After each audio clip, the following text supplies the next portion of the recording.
Hello guys! Maayong hapon. Dinala ko nga guys si Chloe sa kubo at tingnan nyo yung guys yung nangyari.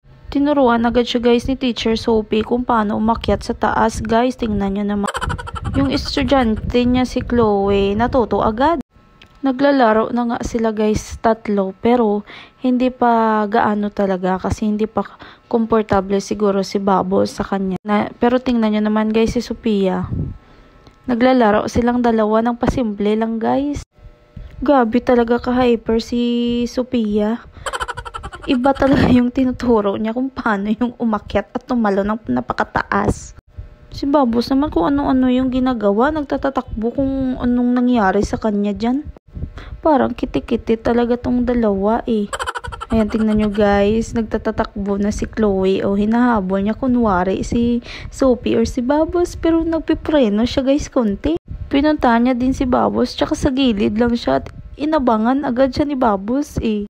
Parang natakot naman sa'yo Bubbles si Chloe kasi ang laki mo.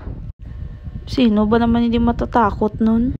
Inabangan niya na naman sa duyan niya. Ukala niya siguro kukunin naman ni Chloe ya. Kay Sophie naman yan pro. Si Chloe di naman makatiis, pupuntahan niya na naman si Bubbles.